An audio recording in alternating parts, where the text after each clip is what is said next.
Oi, boa noite, professor Arlon, boa noite a todos e todas que estão aqui. Eu cheguei no finalzinho da mesa, mas já parabenizar também as professoras que estavam aí apresentando. Quando eu entrei, a professora já estava com problema técnico, a Bárbara, né? Mas, pelo que vi, foi um debate muito bem colocado. Boa noite, professora Gabriela. Ainda pude ouvir sua última fala. Tenho a mesma sensação, viu, de que estou falando aqui sozinha para ninguém, mas pelo visto já me ouviram aí, né? Então, assim, não sei se o professor Franklin já entrou, se entrou, dá um sinal, professor. E a professora Emanuela também. Eu passei o link para eles. O professor disse que entraria umas 18h45, já está aqui. Boa noite, professor. Vamos aguardar um pouquinho, a professora Boa noite, Emanuela. professora. Já estou por aqui. Tá certo. Vamos aguardar um pouquinho a professora Emanuela. E professor Arlon, fique aí, viu? Qualquer coisa eu dou um grito. Boa noite, eu já estou por aqui também. Oi, professora, boa noite. Certo, vamos só aguardar um pouquinho, dar um tempinho para ver se mais gente entra, porque o pessoal estava na roda de conversa e de repente pode sair para tomar uma água, né? Mas já já a gente começa. Para quem já está aqui, gente, a mesa, essa última mesa do evento virtual, é nossa primeira experiência aqui também com esse tipo de atividade acadêmica, mas a gente acho que deu para vocês perceberem, quem acompanhou a semana toda, que acredito que a palavra até aqui tem sido sucesso, graças a Deus. E aí essa última mesa ela traz a temática comunicação e interação sócio-virtual. Não foi por acaso que ela ficou por último, mas também não foi premeditado, não se sabe. A gente, quando sentou para organizar as mesas, a gente foi pontuando, foi colocando junto com a comissão, ainda quando tudo era uma ideia, e aí mantivemos a mesma sequência com que foram apresentadas as propostas de mesa. E eu achei interessante, depois de ver toda a discussão durante a semana, que justamente essa temática da comunicação e da interação sócio-virtual ter ficado como, vamos dizer, mesa de fechamento do evento, né? Porque a gente pôde, inclusive, experienciar nessa semana toda essa interação no universo acadêmico através totalmente aqui do meio virtual. Então, acredito que vai ser um debate muito produtivo, com certeza vai ser algo que vai realmente abrir leques de outras possibilidades. E aí a gente aguarda só mais uns minutinhos para a gente começar às 19 horas em ponto, tá bom? Quem quiser ir falando alguma coisa também, pontuar alguma coisa, ainda temos 2 minutinhos, e aí eu começo apresentando os professores dessa mesa.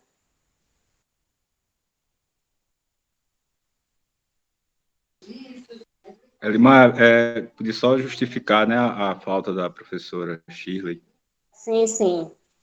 Tudo bem, professor. Eu ia fazer isso depois, mas a gente já pode fazer logo. Para quem já está aqui, gente, a mesa seria constituída pelos professores e professora, a professora Emanuela, o professor Franklin e a professora Shirley. Infelizmente, a professora Shirley é da Universidade Estadual do Piauí e ela teve um problema pessoal, acabou sofrendo uma queda, machucou um pouco a face, a boca, e foi recomendada para ficar de observação em total repouso. Então, ela pede sim desculpas já à organização do evento e também aos inscritos. Já se colocou à disposição para aparecer em outros eventos, para vir contribuir com a gente em outros eventos. Esperamos que eventos presenciais, né, professor Arma? Esperamos, mas ela agradeceu demais a participação e estava com muita vontade de vir. Mesmo assim, eu acredito que a mesa vai ser bastante produtiva, porque a gente vai ter aí essa discussão em torno da comunicação e da interação sócio-virtual em duas perspectivas, pelo menos, né? Na perspectiva da psicologia, com a professora Emanuela, e que também é pedagoga, e na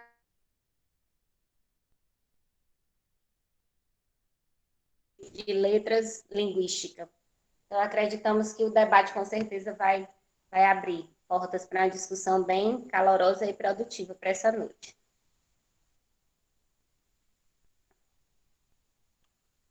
todo mundo está me vendo e ouvindo bem, né, gente? Porque eu tô acompanhando pelo celular e acaba aqui. Ok. Então, enquanto o pessoal entra aí, já são 19 horas, eu vou apresentar rapidamente os professores. Primeiro, agradecer a professora Emanuela e o professor Franklin por aceitar o nosso convite. Já dizer que, por incrível que pareça, eu não conheço pessoalmente nenhum dos dois. O único dessa mesa quem eu conhecia pessoalmente era a professora Shirley, e já através dela foi que eu tive contato com o professor Franklin. Ela passou o contato, falou que ele estuda também essa temática, e assim a gente foi conversando. Então, começa aqui o nosso próprio diálogo, a nossa interação para essa mesa já foi, inclusive, totalmente virtual, com ambos os professores. A professora Manuela foi uma sugestão do professor Lucivando, que é coordenador do curso de pedagogia. Também não conhecia a professora, então estamos nos vendo hoje aqui. Então, vamos apresentar rapidamente a professora Emanuela Moreira Maciel, é professora doutora, possui graduação em licenciatura plena em pedagogia pela Universidade Estadual do Piauí e bacharelado em psicologia pela Faculdade Facide. É especialista em psicopedagogia clínica e institucional pela Faculdade Santo Agostinho. Mestre e doutora em educação pela Universidade Federal do Piauí. É professora do Instituto Federal de Educação, Ciências e Tecnologia do Piauí. Tem experiência na área de educação, com ênfase na formação de professores, psicologia da educação e suicidologia. Docente do programa de mestrado profissional em educação profissional e tecnológica. Membro da Liga Acadêmica de Suicidologia do Piauí. Coordenadora institucional do convênio de pós-graduação em educação entre IFP e UFP. Coordenadora da especialização em práticas assertivas em didática e gestão de educação profissional integrada à educação de jovens.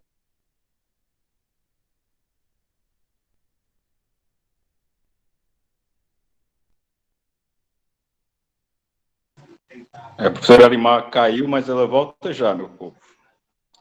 A internet está instável hoje, eu acho que é por conta do Dia dos Namorados. O povo está aí nas interações virtuais, né, os namorados que estão em isolamento. Ela volta já.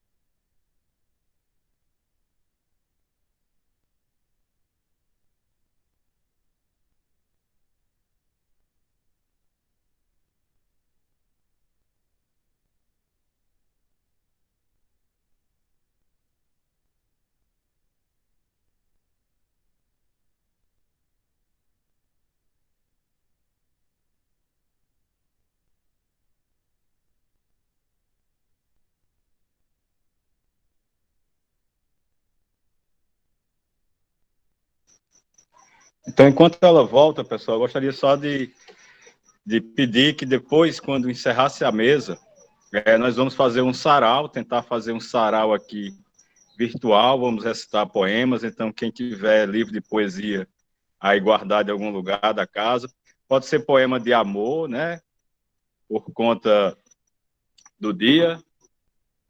Dizer também que no site do Congresso tem um formulário de avaliação, certo? Isso também foi avisado nos e-mails que foi encaminhado os links, então vocês podem avaliar o evento, dar suas críticas, sugestões. É a primeira vez que a gente tem a possibilidade de fazer um evento virtual e cheio de desafios, né, de demandas que a gente não conhecia e que a gente vai aprendendo conforme vai fazendo, né? Isso traz um potencial de aprendizagem, mas também uma tensão muito grande, né? Nesses 5 dias, menos eu tenho ficado muito tenso para gravar, para manter a regularidade das conexões, do link. E, infelizmente, eu não posso, né, responder pela internet de todos, mas eu gostaria de fazer isso. Agradecer também por todos que acompanharam o evento, né, nesses 5 dias. Foram 5 dias extremamente proveitosos, de reflexões fundamentais, importantes, esclarecedoras, desafiadoras.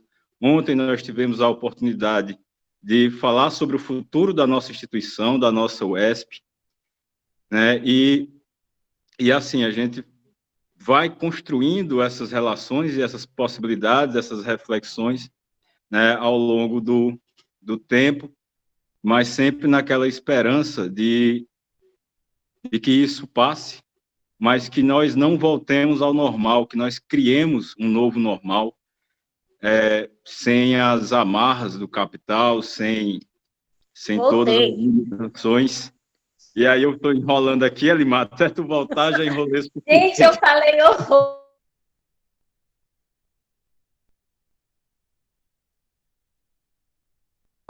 Horrores pensando que vocês estavam me ouvindo. Estão me ouvindo agora? Vocês estão me ouvindo?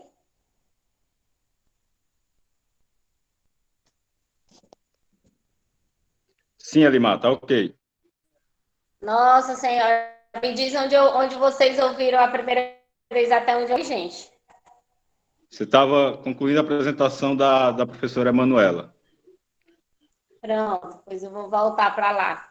Perdoe-me, o que aconteceu aqui foi o seguinte, eu liguei a câmera no celular e não me dei conta que estava no dados móveis. E aí, já durante todo o tempo da mesa, da aula anterior, aliás, da fala, né, da roda de conversa. E aí não percebi, desculpa aí. Mas agora tá ok, né? Sim, Elimar, pode ir. Certo, então vamos para a apresentação da professora Emanuela. Como eu não sei até onde vocês ouviram, eu vou começar, tá? A professora Emanuela possui graduação em licenciatura plena em Pedagogia pela Universidade Estadual do Piauí, bacharelado em Psicologia pela Faculdade FACID, é especialista em Psicopedagogia Clínica e Institucional pela Faculdade Santo Agostinho, mestre e doutora em Educação pela Universidade Federal do Piauí, é professora do Instituto Federal de Educação, Ciências e Tecnologia do Piauí, tem experiência na área de educação, com ênfase na formação de professores, psicologia da educação e suicidologia. Docente do programa de mestrado profissional em educação profissional e tecnológica, membro da Liga Acadêmica de Suicidologia do Piauí, coordenadora institucional do convênio de pós-graduação em educação entre IFP e UFP, coordenadora da especialização em práticas assertivas em didática e gestão da educação profissional integrada à educação de jovens e adultos. Então, a professora Emanuela vai falar em seguida, mas eu já vou apresentar também o professor Franklin. Eu tinha falado antes. A mesa tem como tema geral, não sei se vocês ouviram quando eu coloquei, mas acredito até que o professor Arlon endossou, comunicação e interação sócio-virtual, e a fala da professora Emanuela vai circular em torno do tema de paredes a redes, relações sócio-virtuais na educação, certo? O professor Franklin, que vai compor essa mesa aqui com a gente, é professor também doutor da Universidade Estadual do Piauí. O professor Franklin possui doutorado e mestrado em Linguística pela Universidade Federal do Ceará. Graduado em licenciatura plena em Letras Português pela Universidade Estadual do Piauí. Fez pós-doutorado em Linguística na Universidade Federal do Piauí. É integrante do Protexto, grupo de pesquisa em Linguística da UFC, e vice-coordenador do GTexto, Grupo de Estudos de Linguística Textual da UESP.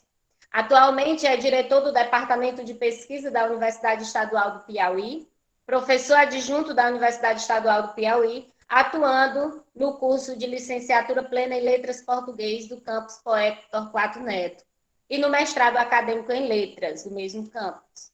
Tem experiência na área de linguística, com ênfase em linguística textual, atuando principalmente nos seguintes temas: práticas discursivas e estratégias de textualização e referenciação. o professor Franklin vai versar a sua fala nessa mesa sobre o tema Tecnologia, Linguagem e Ensino, Desafios em Tempos de Pandemia. Então, agradecer o aceite ao nosso convite de ambos os professores, professora Emanuela, professor Franklin, muito obrigada por aceitar, por vir contribuir com essa nossa proposta de atividade remota, mas não menos importante, né? São discussões pertinentes para esse tempo em que estamos vivendo. E, de já, em nome de toda a comissão do evento, a gente agradece a participação de vocês. Nós podemos, acredito que, facultar a palavra, passar a palavra, na verdade, já são 19h10, para a professora Emanuela e, em seguida, para o professor Franklin. E aí a gente, só passando as instruções, como sempre a gente faz aqui, todo mundo, por gentileza, deixar o microfone desligado e a câmera desligada, para que a gente não pese aqui a conexão da sala, tá certo? Nós agradecemos por vocês que também estão aqui nos ouvindo. E vamos passar a palavra agora para a professora Emanuela. E depois a gente abre também para a discussão. Boa noite, professora. Boa noite, professora Elimar. Boa noite a todas e todos presentes aqui. É um prazer enorme estar nessa noite com vocês. Até estava brincando aqui com os meus filhos. Eu estou indo para Oeiras. Mas daqui a pouco irei de verdade, né, presencialmente. Por enquanto, a gente fica na virtualidade. Então, eu quero agradecer o convite da UESP, que é minha casa primeira, né, de graduação, e na pessoa do Lucivando, que foi quem me convidou, que é uma pessoa muito querida. Então, muito obrigada. E quando eu recebi essa proposta, né, de falar um pouco sobre a comunicação e a interação sociovirtual, eu comecei a pensar algumas questões que nos provocam, né, que têm nos provocado reflexão acerca desse período de pandemia. Então, como você falou, eu pensei em tratar justamente dessa passagem, desse processo que nós estamos vivenciando, de sair das paredes e ir para as redes, né? De como isso, por muito tempo, tem acontecido de uma forma extremamente tímida, né? A escola vinha flertando timidamente com a tecnologia. Antes da pandemia, poucas semanas antes da pandemia, a gente ainda via escolas que proibiam o uso de celulares, o uso de tecnologia, e isso era muito sutil, né, a presença dessas tecnologias na escola. E eu estou falando aqui de escola pública, porque a gente tem outras referências, né, escolas particulares, mas vamos pensar numa escola pública que não permitia isso, né, que se tivesse um Wi-Fi, desligava, enfim, os alunos ficavam, e aí eu vou usar um termo que a professora Paula Sibilia usa, que eu gosto muito, ela fala do confinamento, né, que nós vivíamos confinados, só que na escola, né? Então, o foco da escola, dentro dessas paredes, sempre foi as capacidades cognitivas dos alunos, né? A escola ainda no modelo pedagógico, muito desconectado com a realidade que se apresentava, priorizava essas capacidades cognitivas, né? Deixando outras capacidades que são super importantes também de lado, como é o caso da capacidade motora, capacidade afetiva, né, a capacidade emocional, psicológica e o desenvolvimento de habilidades sociais. E como que a gente vai fazer isso, né? Como que a gente vai trabalhar essas outras habilidades que agora se fazem tão necessárias em tempos de pandemia, né? E aí esse confinamento acontecia num contexto escolar e agora ele acontece num contexto doméstico, demanda outras habilidades com as quais muitas vezes nossos alunos não estavam preparados para lidar, não estão ainda preparados para lidar. Nós estamos nesse processo, né? Nós estamos fazendo esse momento histórico. Até vi também um finalzinho da fala da mesa anterior, em que a professora Gabriela colocava isso, o nosso novo normal, né? Nós estamos construindo esse novo normal todos os dias. Então, por muito tempo, os meios de comunicação foram considerados quase como antagonistas da escola, né? A escola dizia, aqui não. Aqui no Piauí, a gente tem escolas, uma escola que é referência nacional, que quando eu fui conhecê-la, uma prática comum era que os alunos deixassem os celulares na porta da escola para entrar, assistir às aulas, e depois eles voltavam e pegavam os celulares, né? Então, era como se fosse isso, um antagonismo. E isso fez com que a escola fosse adentrando uma crise mesmo, né? Que escola é essa que a gente está fazendo? A grande questão, e aí eu vou citar de novo a professora Sibilia, que ela fala assim, a grande questão dessa crise é que uma geração analógica dá aula para uma geração N de net e uma geração D de digital, né? Então, nós já estávamos num ritmo descompassado. Nós, professores, ainda nesse pequenos passos, a passos de tartaruga, nossos alunos já extremamente avançados no que diz respeito às tecnologias. E aí, o modelo pedagógico ainda pautado na autoridade e muito excludente, né? Ainda temos, né? Não vamos dizer tínhamos, porque a gente ainda está configurando isso. Infelizmente, ainda é um modelo pedagógico excludente. E a pandemia veio, né? E com a pandemia, a gente coloca todo esse presente, toda essa realidade, esse contexto que a gente vive em questão. Aquela realidade que a gente vivia não dá mais para ser vivida. E aí o mundo dá esses sinais que devem suscitar pensamento, reflexão, né? Então, é um ponto muito importante de que a gente vinha com esse processo, como eu citei, flertando com a tecnologia, e a pandemia veio para dizer, é a tecnologia agora que, de forma extremamente abrupta, vai nos salvar, vamos assim dizer, né? Vai nos colocar em conexão com as outras pessoas, inclusive, não só com as outras pessoas, mas com os meios de aprender, né? Então, é uma conexão que vai funcionar contra esse confinamento. E aí é paradoxal, né?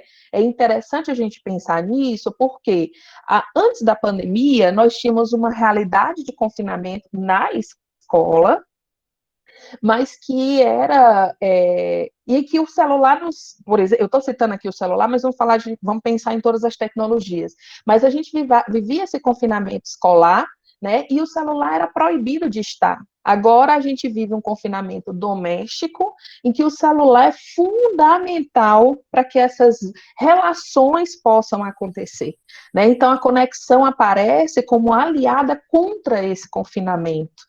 E aí a gente vê as potencialidades dessa tecnologia e das relações sociovirtuais, né? Então, esse confinamento que acontecia na escola, ele trazia, de alguma maneira, uma organização de espaço e tempo, né, minuciosamente regulamentados por outros, e a gente ficava lá, vamos dizer assim, obedecendo. A gente ia para a escola aquele horário, e isso funciona tanto para professores quanto para alunos. Nós tínhamos o horário da aula tal, isso dava uma organização, e isso, de alguma maneira, nos fazia entrar nesse processo, mesmo que a gente não quisesse, vamos dizer assim, mesmo que a gente não tivesse muito afim naquele momento.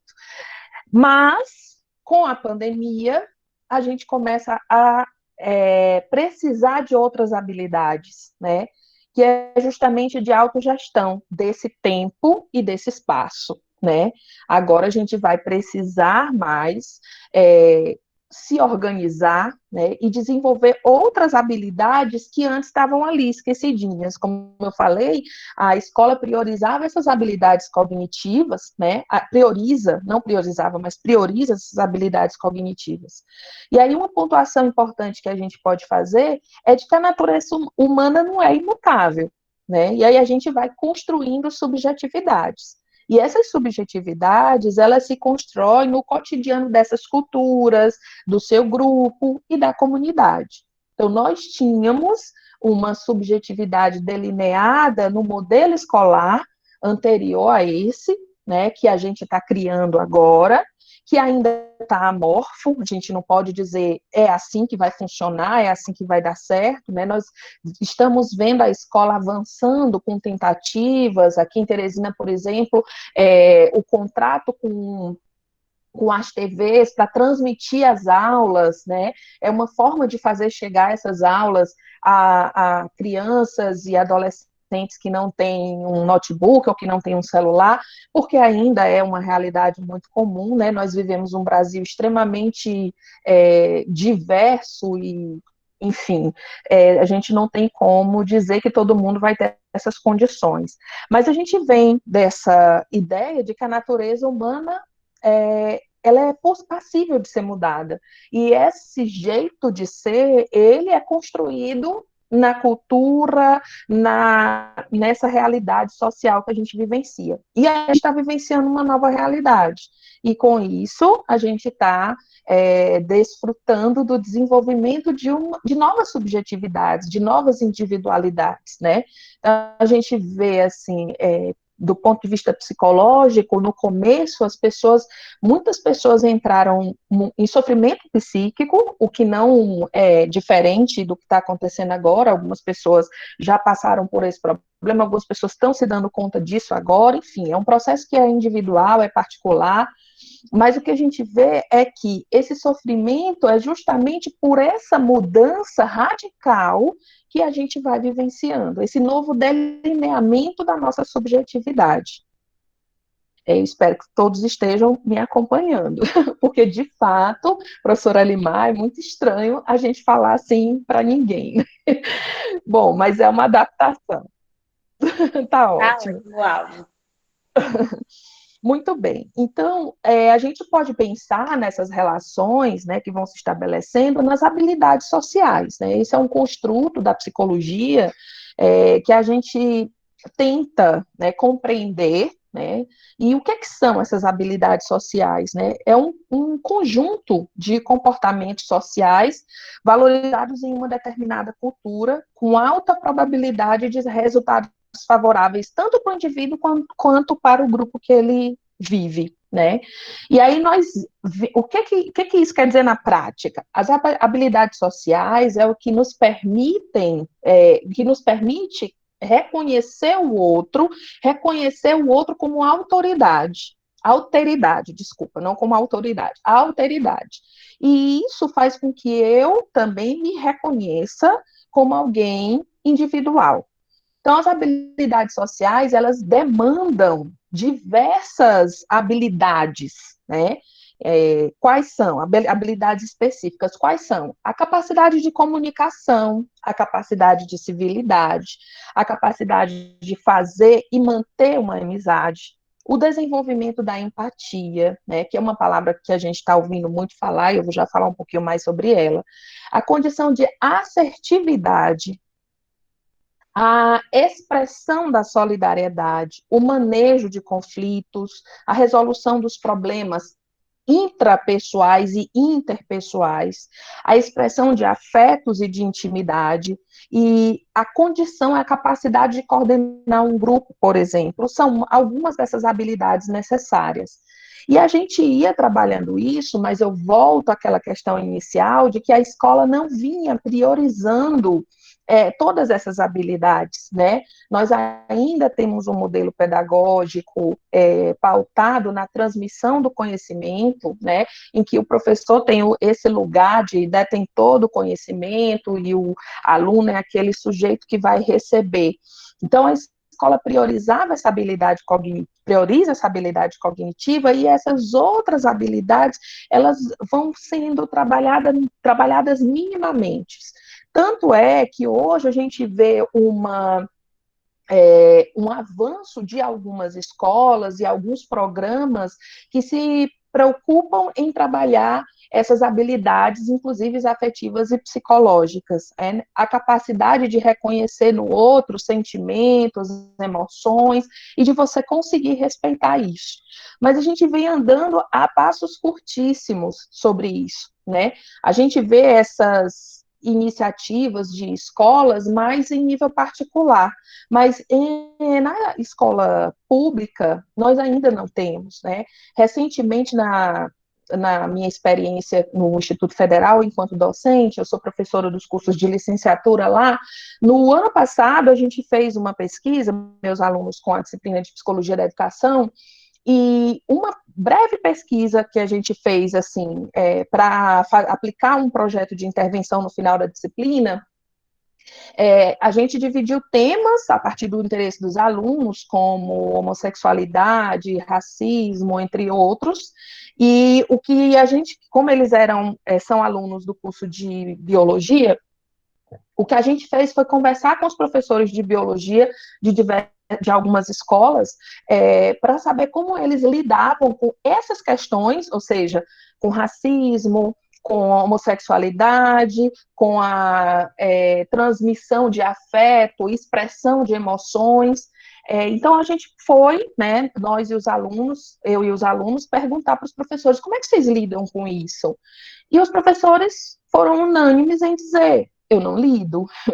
Eu não tenho por que lidar, eu estou ali para dar aula de biologia, né, que era, no caso, a entrevista que a gente teve. Então, isso mostra que nós, professores, também não estamos preparados, muitas vezes, para lidar com esses aspectos emocionais, afetivos, psicológicos e para lidar com essas relações, né? Muitas vezes ainda é esse lugar separado do docente lá e o discente aqui. E isso é uma coisa que a gente vai trabalhando e que precisa ser enfatizado na formação, né? Porque ninguém é obrigado a saber. Eu trabalho, como você leu aí no meu currículo, eu trabalho muito com as questões que versam sobre a morte e o luto. E numa pesquisa que eu fiz ano passado, que agora vai ser até publicada numa revista, eu perguntei para os professores como eles lidavam, né, os professores lá do campus Teresina Central, como eles lidavam com essas questões de morte, luto, sofrimento dos alunos, e principalmente se eles percebiam o comportamento suicida de alguns alunos. E eles disseram que ou não percebem, ou quando percebem, não sabem o que fazer. O que eles podem, muitas vezes, é encaminhar para o serviço de psicologia da instituição, que já é uma grande vantagem. Mas o que eles mostraram é que eles não conseguem, de fato, lidar com isso. E aí eu chamo atenção para isso, porque ninguém tem obrigação de lidar, porque nós também não tivemos essa formação que priorizasse essas outras habilidades, né? A nossa própria formação enquanto alunos, e enquanto formação de professores, não nos deu essa condição de lidar com as nossas próprias emoções, de identificar essas emoções, né? Eu até brinco que a gente escuta muitas vezes a criança dizer assim, eu tô com uma coisa, né?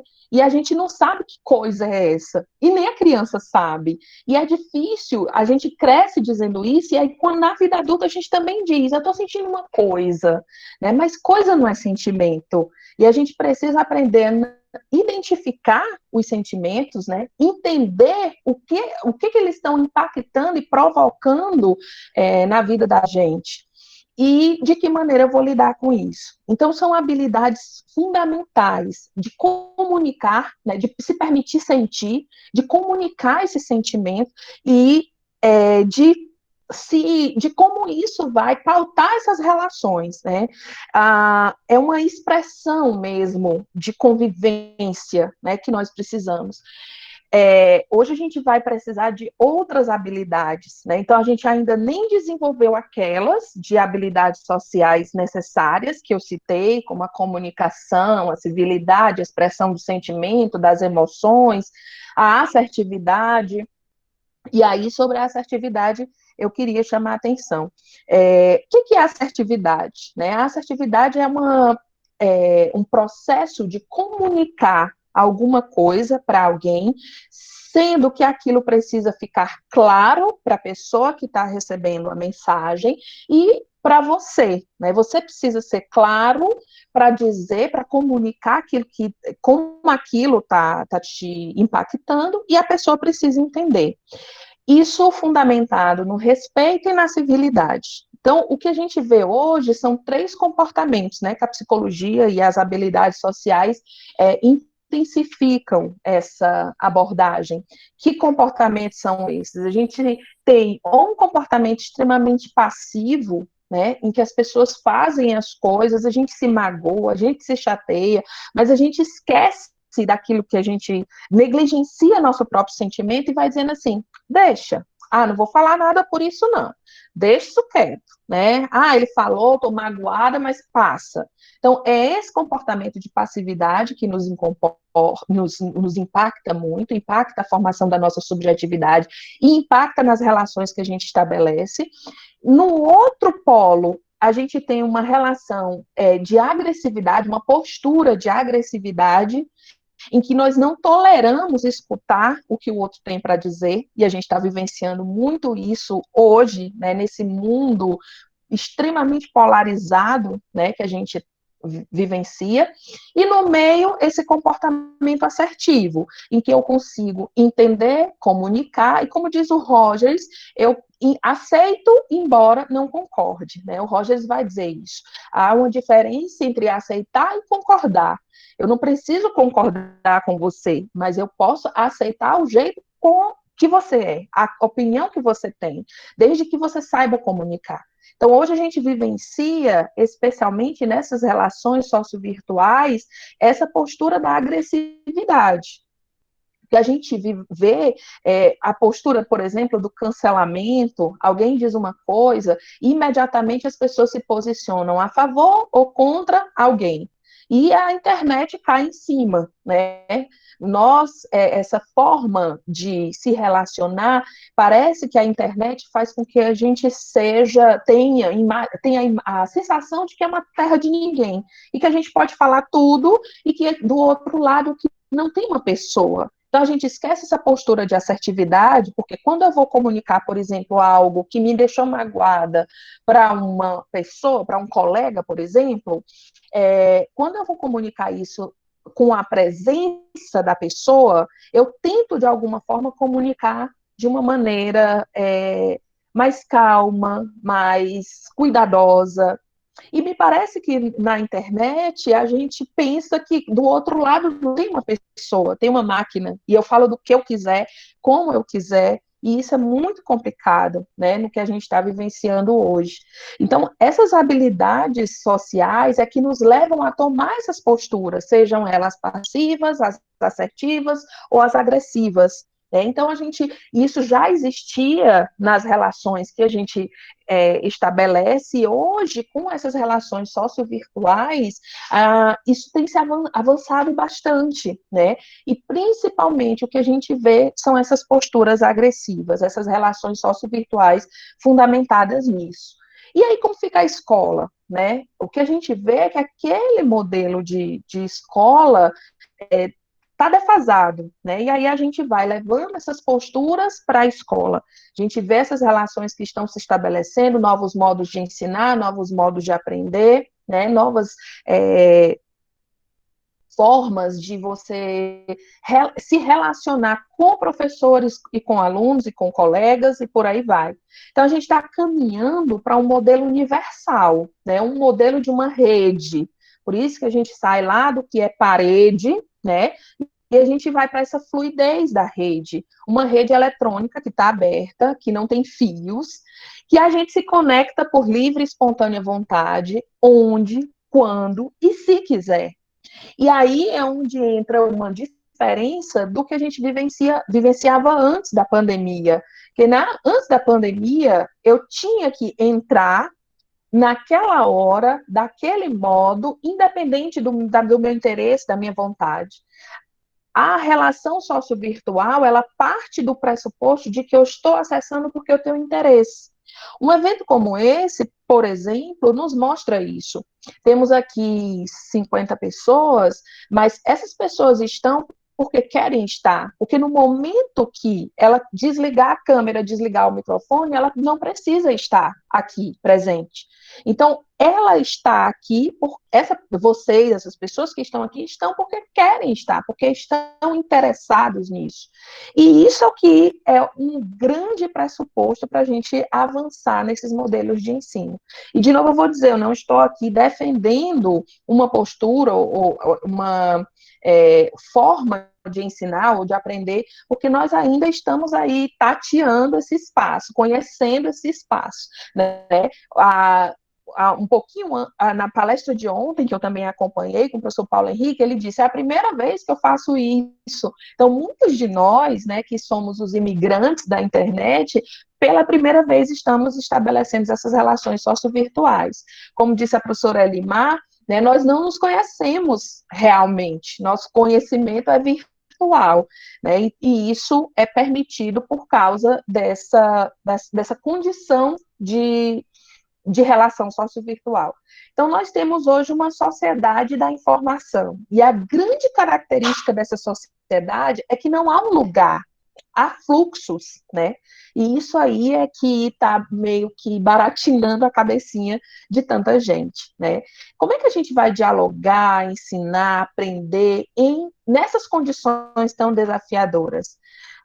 Nós não temos uma receita, né? Porque se nós tivéssemos, nós viveríamos com a possibilidade dessa receita não dar certo. Justamente porque nós temos diversas individualidades, diversas subjetividades e diversas realidades. Então, nós não temos como prescrever, esse caráter prescritivo, de que maneira nós vamos fazer isso. Mas um ponto importante é instituir em cada caso o papel do outro e o seu, né?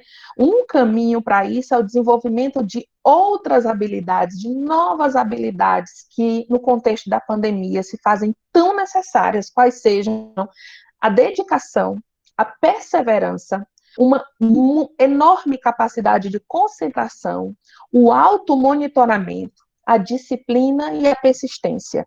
São habilidades que antes a gente poderia até desenvolver, mas nunca foram tão necessárias como agora.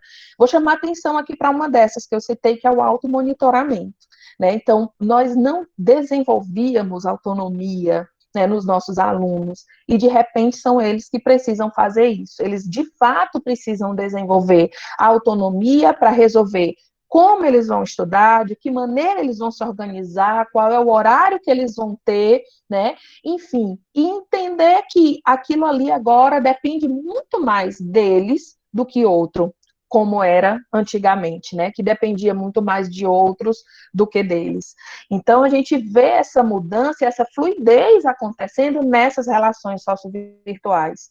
A modalidade virtual, ela permite uma sustentação de vínculo pedagógico, e isso eu não estou dizendo à toa, depois eu posso, inclusive, passar para vocês as referências que eu utilizei para traçar aqui meu caminho de fala, e numa pesquisa recente realizada com alunos de EAD, de educação à distância, o que se viu é que essa modalidade virtual, ela permite a sustentação desse vínculo pedagógico.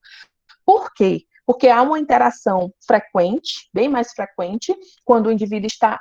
Essa interação acontece quando esse indivíduo está disposto, interessado em realizar a atividade.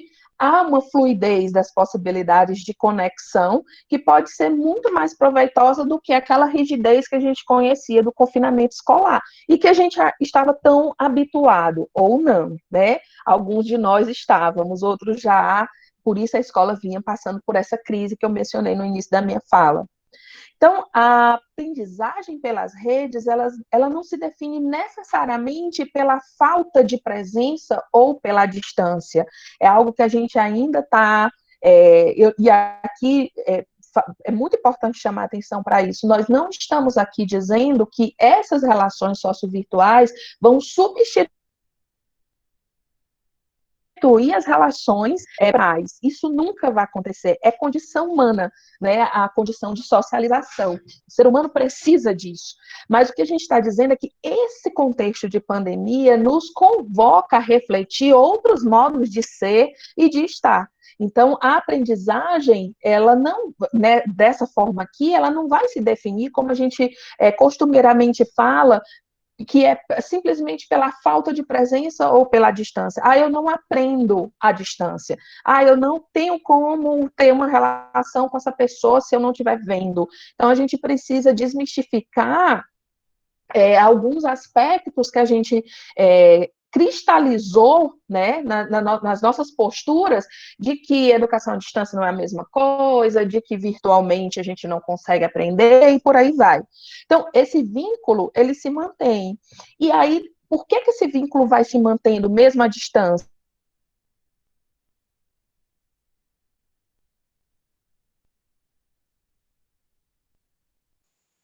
Oi, professora Manuela.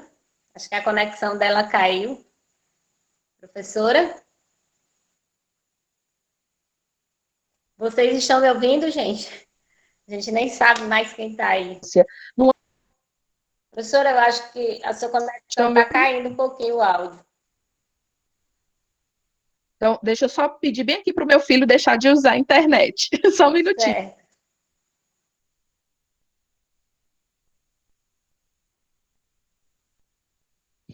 Pronto, melhorou agora? Sim, sim.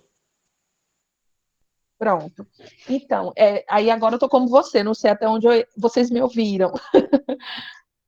Mas, enfim, eu estava falando dessa aprendizagem pelas redes, que não se define necessariamente pela falta da presença ou pela distância, ela pode se definir de outras formas, que é isso que a gente precisa ressignificar, né? Então, a gente está vendo que os vínculos estão se mantendo, e eles não estão se mantendo porque há uma ancoragem de antemão, ou seja, alguém foi lá e definiu que naquele dia, naquele horário, naquela sala de aula ia ter que acontecer.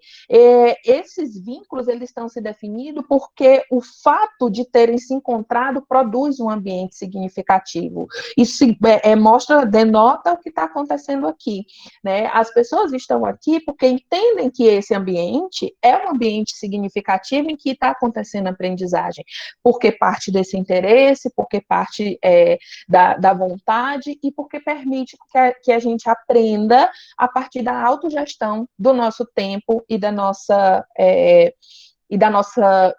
desejo de aprender, né? Então, há necessidade de se formar redes e perceber o estudante, o aluno, como responsável e capaz de desenvolver sua autonomia, né? A gente precisa ter uma confiança nessa tendência de atualização que é do ser humano, é própria do ser humano. Todos nós temos essa condição de nos atualizar, de nos conectar com uma realidade que se apresenta, né, sem necessariamente precisar sofrer por isso, né? E isso se constrói através dessas redes, através da ampliação dessas relações.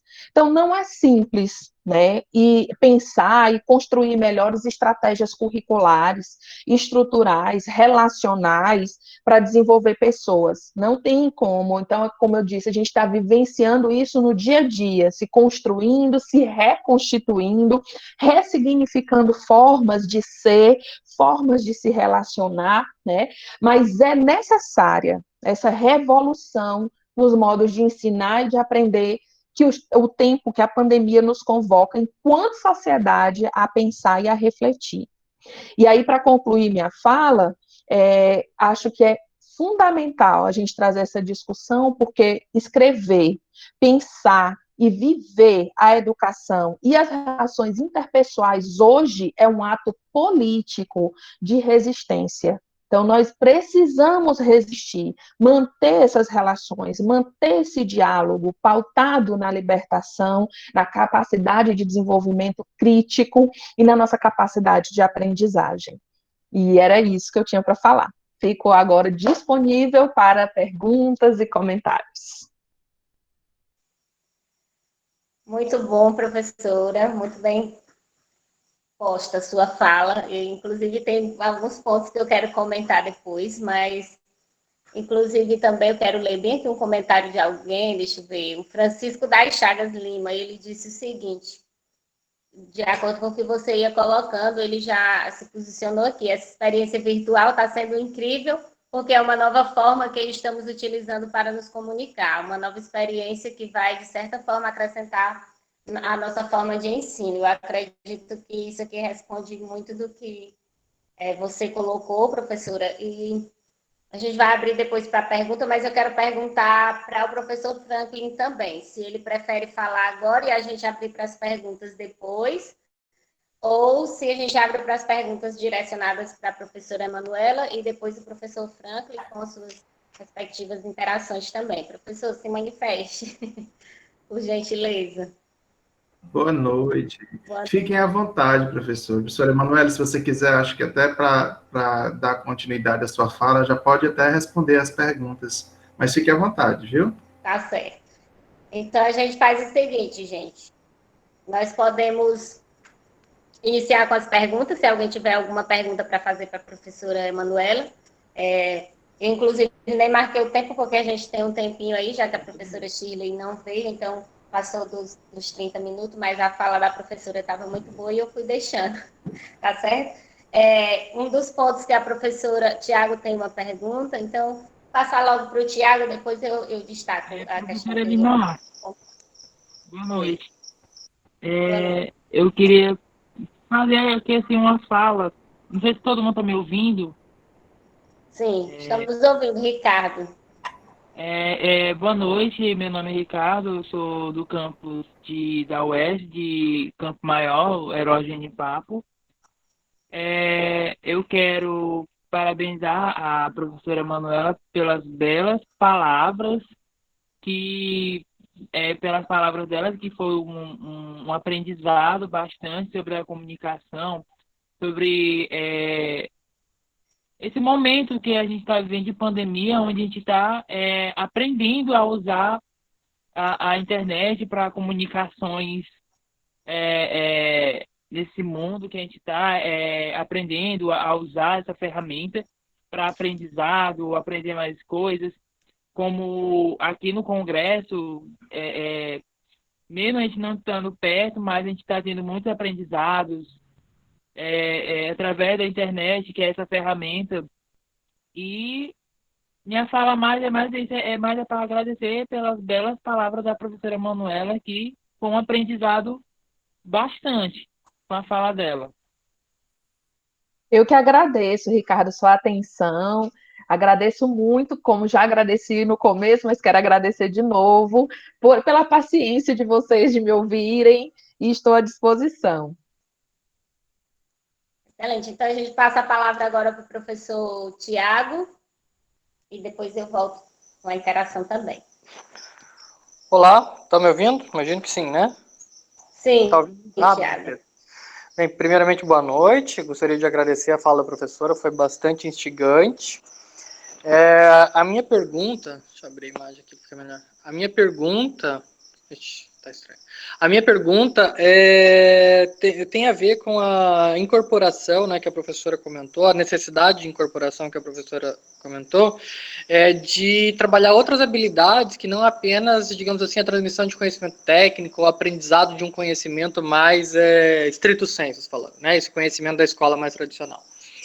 A minha pergunta é a seguinte: como equilibrar, né, tendo em vista que a escola ela tem problemas, ela tem limites, né, de pessoal, ela tem limites financeiros, tem limites de tempo também.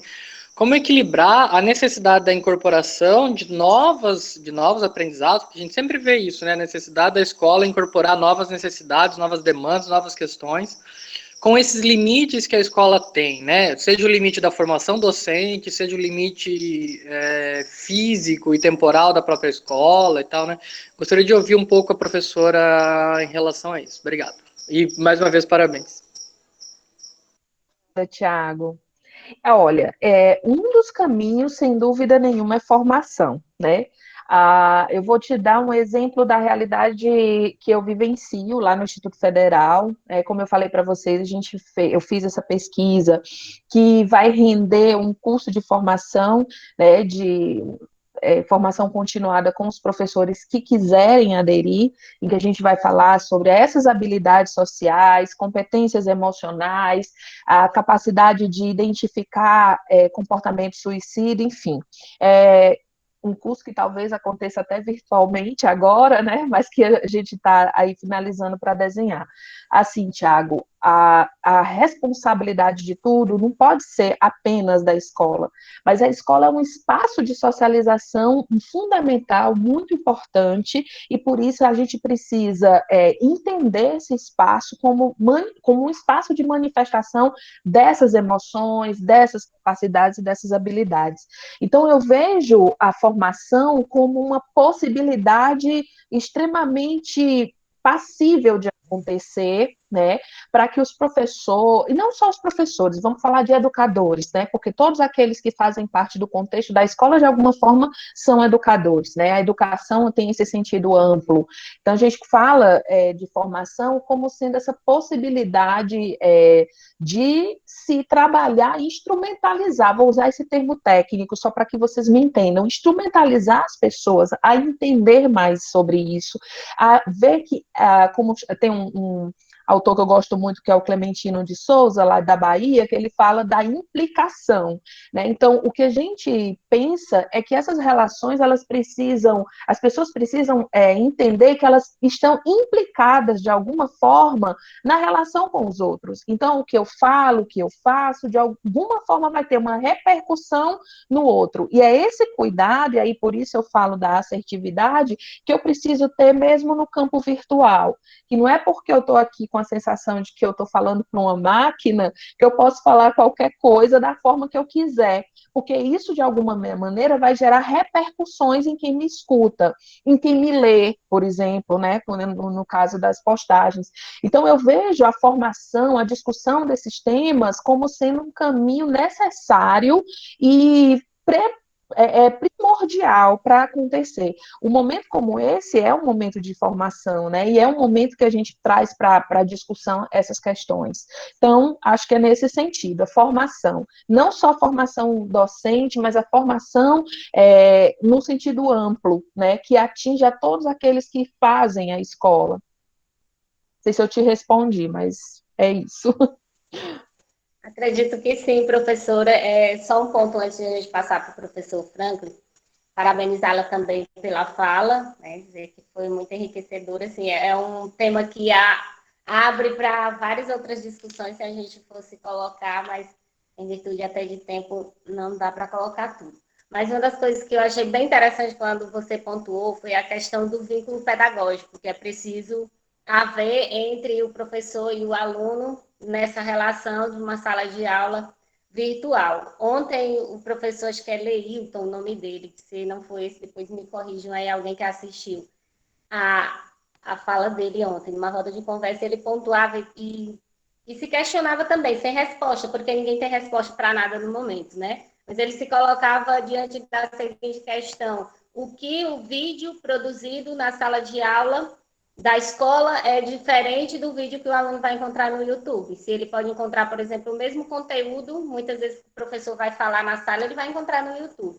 E aí, claro, não tem resposta para isso, mas depois eu fiquei refletindo e pensando, e certamente o que ele vai encontrar de diferente é esse vínculo pedagógico que a senhora fala aqui, né? Porque a relação do afeto, embora seja virtual, mas só o fato de ser o professor dele, aquela pessoa com quem ele tem um diálogo direto, cotidiano, já promove essa relação mais afetiva do que simplesmente um vídeo que aborde o mesmo conteúdo. Então, eu acredito que um dos grandes desafios para nós, enquanto profissionais, nesse momento, é encontrar estratégias para manter esse vínculo pedagógico, apesar de a aula ser dessa forma. E aí, uma das coisas que eu queria também pontuar é o fato da formação para o docente, como você colocou. Assim, dentro dessa formação para o docente, também haveria necessidade, na sua opinião, de uma formação que incluísse também a psicologia, um atendimento psicológico nesse instante? Porque, assim, o que eu vejo muitos professores reclamarem nesse momento é o fato de você sair do espaço privado de uma sala de aula que é você com seus alunos, ministrando seu conteúdo livremente, de modo oral, porque a fala ela é solta, a gente falando, a gente não tem a mesma preocupação falando que a gente tem, por exemplo, escrevendo um texto, né? Isso. E aí o que acontece? Essas aulas virtuais vão ficar registradas. Então, seria o registro um dos grandes problemas para essa questão enfrentada pelos professores nesse momento e como a psicologia poderia ser um suporte para os professores nesse momento. A semana passada eu estava assistindo um webinário, né, que também para mim foi uma novidade aqui no tempo da pandemia, um seminário em forma na web, enfim, um webinário do professor Neuri Botega, lá da Unicamp, que é um dos maiores suicidólogos do Brasil. E ele falava, uma coisa que me fez agora lembrar com a sua fala, que o trabalho da psicologia, ele está importante agora, mas no segundo semestre ele vai ser gritante, porque no segundo semestre nós vamos lidar com as consequências do que a gente está vivendo agora. Então, assim, professora Elimar, de fato, não sei se é só o registro, o que está acontecendo agora de receio dos professores. A gente já vinha passando por um governo que pedia, inclusive, isso, registrem as aulas dos seus professores, né? Registrem, mostra para a gente o que eles estão falando, e isso, de alguma maneira, é tirar a autonomia do professor, colocar fechar as possibilidades de ensino, de aprendizagem, de relação do professor na sala de aula.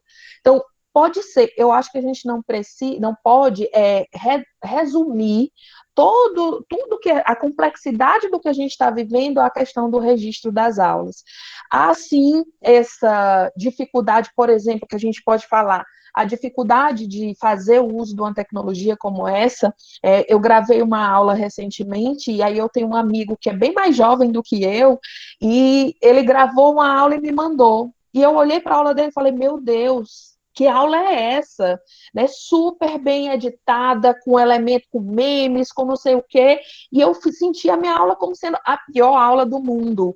Isso mexe com a gente. Então, entra aí a complexidade desse problema, entra a nossa capacidade de reinventar as nossas práticas, por isso que a gente escuta tanto professor dizendo, eu estou trabalhando mais agora do que antes, porque eu preciso trabalhar para editar, para fazer um slide, depois de fazer o slide, narrar esse slide, enfim. Nós temos sim essa condição de registro, que é algo que pode estar causando algum impacto, mas a gente tem, principalmente, acho que as novas relações estabelecidas, esse contato virtual, que ainda é muito novo, um contato 100% virtual, que ainda é muito novo para nós, né? Então, acho que a gente está aí vivenciando essa adaptação. E todo o processo de adaptação, né, é complicado. Não vou nem dizer complicado, mas pode ser difícil. Então, acho que a gente está vivenciando esse momento.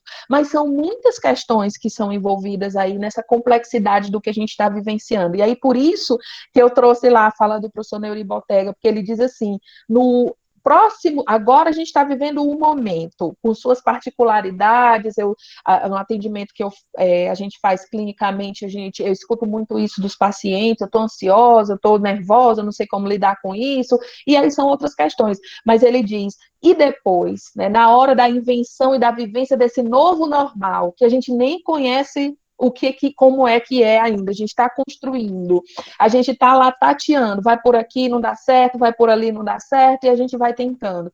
Então, como que a gente vai vivenciar as consequências de tudo que a gente está vivendo agora? Então, sim, a psicologia, sem dúvida nenhuma, é uma área que eu faço parte de uma da Associação Brasileira de Psicólogos Escolares, e hoje mesmo, ainda nem vi o vídeo, mas hoje mesmo eu recebi um vídeo sobre isso, sobre a importância da psicologia escolar nesse ambiente virtual, né? Então, nós estamos cada vez mais vendo a necessidade dessa área da psicologia, do desenvolvimento dessas habilidades e da identificação dos sentimentos que estão emanando da pandemia, serem trabalhados, discutidos e pormenorizados nesses ambientes, né?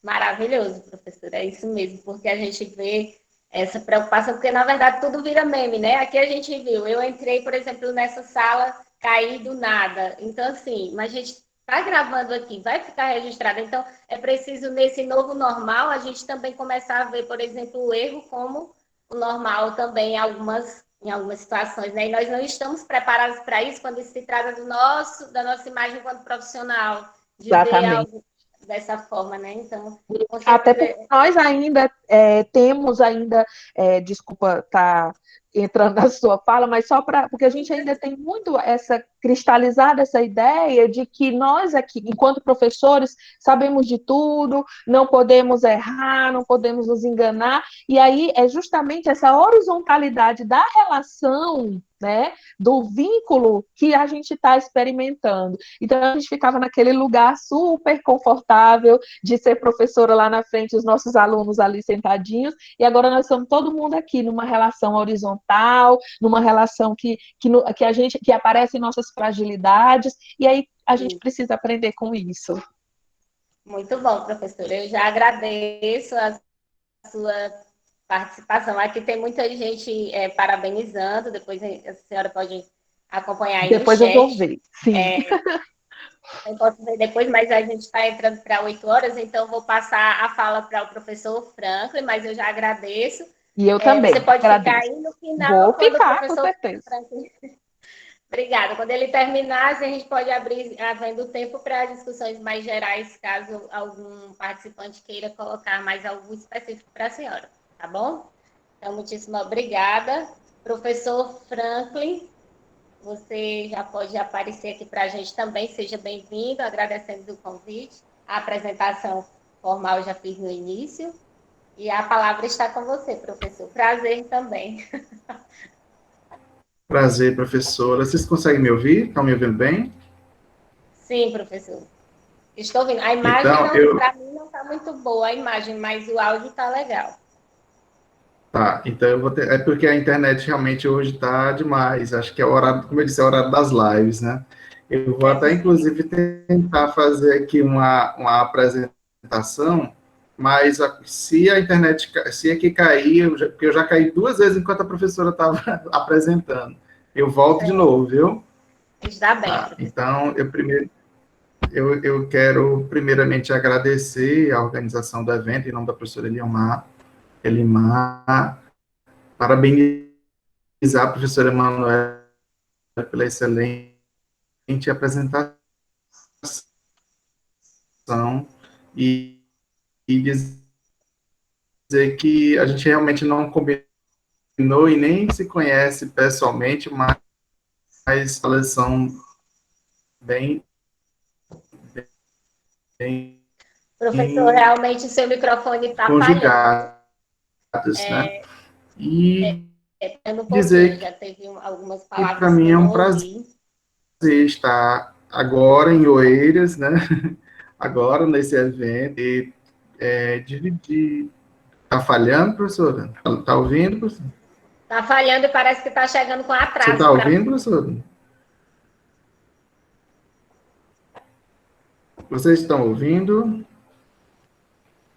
Agora sim, professor, mas está chegando com um certo atraso. Se você quiser, tipo, sair para entrar de novo. Então eu vou sair e vou entrar novamente, professora.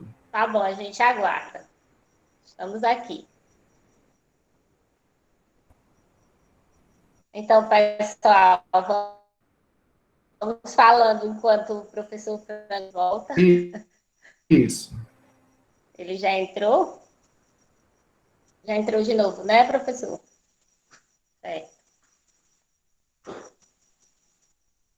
Não, acho que ele saiu. Nós que agradecemos, professora Emanuela, pelo aceite, né, professor Lucivano?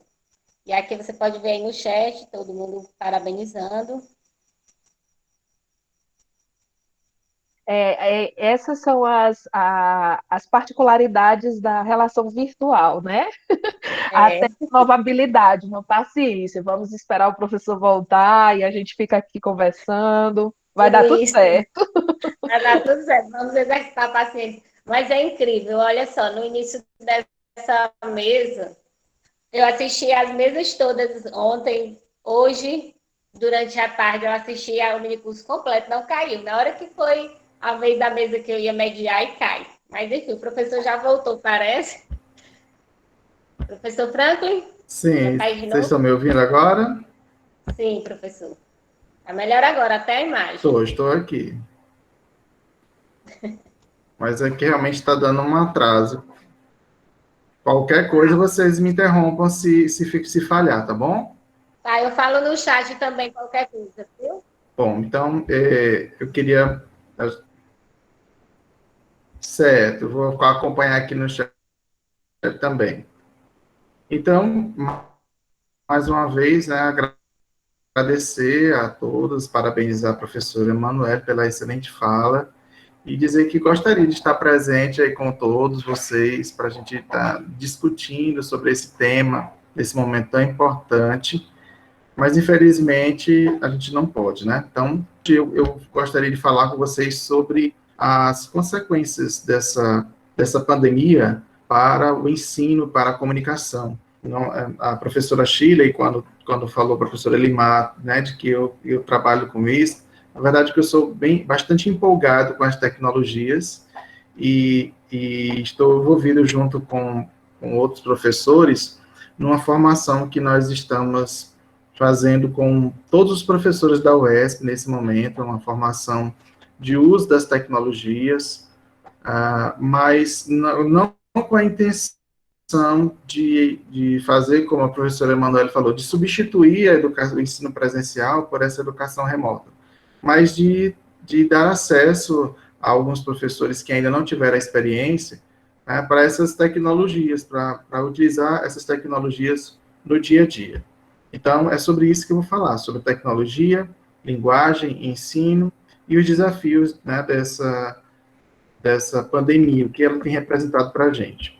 Aí eu gostaria de começar falando para vocês de uma realidade, né, que assusta bastante. Né, segundo a Unesco, há exatamente um mês foi divulgado esses dados, 69,4% dos estudantes do mundo estão afetados, né, foram afetados nesse momento de pandemia, com o fechamento das escolas. Vocês imaginam a quantidade de gente que está, nesse momento, sem qualquer amparo por meio de tecnologias. A desigualdade, ela foi externada nesse momento em que se precisou utilizar as tecnologias para enfrentar esse momento. E nós, professores, somos desafiados a se reinventar, como a professora Emanuele falou também, para nós nos reinventarmos e enfrentarmos, muitos de nós, professores, enfrentarmos a tecnofobia, o medo da tecnologia, o medo de aparecer para as câmeras, o medo de utilizar a tecnologia no nosso dia a dia, apesar que não é uma novidade, as tecnologias já estão no nosso dia a dia, vale lembrar que a maioria das pessoas, se não todas, tem acesso ao WhatsApp, a redes sociais, então já conhece um pouco da linguagem, né, desses meios da internet. Mas nunca tínhamos vivenciado um momento em que essa tecnologia seria necessária para a gente continuar a dar esse apoio, né, ser tão necessário nesse momento. Nós, professores, que muitas vezes somos vistos, né, não são por todos, mas somos vistos como apoio, exemplo, né, para muitas pessoas. E então, nesse momento de dificuldade, a gente não podia ficar parado, de braços cruzados, ou apenas com medo dessa situação. Nós somos desafiados, e eu quero aqui parabenizar publicamente todos os professores que aceitaram esse desafio e estão hoje dando um jeito de encontrar uma forma de ter contato com o aluno, como, por exemplo, a comissão deste evento, que organizou este evento virtual para dar oportunidade a quem está isolado nesse momento, de temas muito importantes que foram escolhidos para esse evento. Então, essa criatividade, essa coragem, ela também traz um outro elemento importante, que é a aprendizagem, tanto para o aluno quanto para nós, professores. Esse momento de pandemia, ele vai nos fechar essa lição. Um outro dado importante é que esses 69,4% de estudantes que estão afetados, eles representam 1,22 bilhões de estudantes. É um número muito grande, gente, no mundo todo. É um número de países eles já saíram da quarentena, apesar de que isso está sendo estudado, né, com a possibilidade de um retorno ao fechamento de vários setores, do comércio, as escolas, enfim. Então, diante dessa situação tão assustadora, eu trago aqui a fala do professor Antônio Nova, que é ex-reitor da Universidade de Porto, que ele diz o seguinte: nesse momento tão difícil, é importante que a gente saiba que é preciso agir na urgência. Então, nesse momento, é importante que nós saibamos, enquanto professores, agir na urgência. Mas o que significa agir na urgência? Essa foi a resposta que muitas pessoas dão no momento em que as escolas foram fechadas. Por exemplo, muitas escolas particulares foram pressionadas a voltar, muitas vezes, de qualquer jeito. Eu mesmo, por exemplo, minhas filhas, elas estão tendo aulas virtuais, aulas remotas. Então, você imagina, eu fico há 2 anos e meio assistindo essa tecnologia. Uma outra criança de 6 anos está usando essa tecnologia. E as pessoas, muitas vezes, errando, aprendendo, mas enfrentando o desafio de nós, professores, o meu áudio está falhando. Professor Franco, o seu áudio está falhando. A conexão de áudio está chegando bem riscada. Se é que eu posso dizer assim, se é que vocês me entendem. Ele caiu, a conexão dele caiu. Caiu, né? Então vamos dar mais um tempinho, aguardar ver se ele volta, pessoal. Contamos aqui também, né, como a professora Manuela colocou, com essa questão da paciência, né? Vamos exercitar aqui as habilidades socioemocionais, as atitudes de empatia, de paciência. É o jeito, né? A professora Manuela já ligou ali, qualquer coisa ela tem mais assunto para falar, gente. A mesa não encerrou ainda, não. Vamos aguardar um tempinho. Né, professora? Ele está voltando. Professor Franklin, e a gente voltou? Estão me ouvindo agora? Voltei. Professor. O ruim é que a gente não tem a nossa...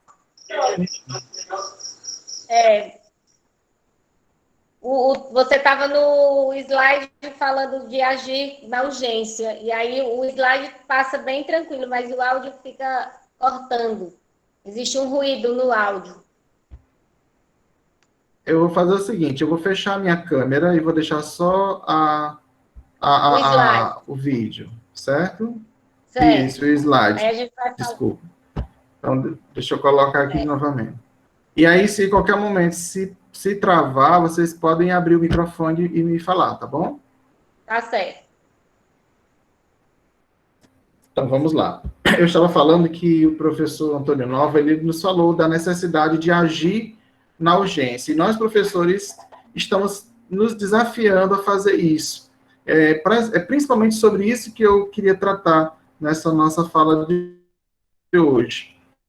E aqui, nessa minha segunda, nesse outro momento, eu queria lógica, né? A geração que agora está tendo que ensinar para uma geração net digital. Eu faria uma comparação interessante, que nós estamos vivenciando um momento em que está sendo exposta a seguinte realidade. Nós hoje temos uma escola do século XIX, que tem o mesmo modelo de quando ela surgiu, com as cadeiras enfileiradas, com aquela postura, muitas vezes, do professor, o único detentor de saber, Nós temos professores que já avançaram um pouco mais, né?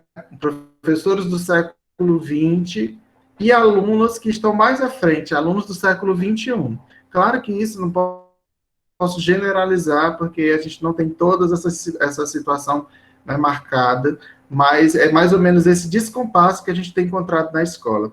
E com essa realização, aliás, com essa pandemia, a gente tem visto a necessidade de haver um equilíbrio, da gente se preparar para essas mudanças que foram oportunizadas pelas tecnologias. A tecnologia, ela nos fez repensar a escola, está nos fazendo repensar a escola e todas as relações, né, sociais que a gente tem estabelecido com ela.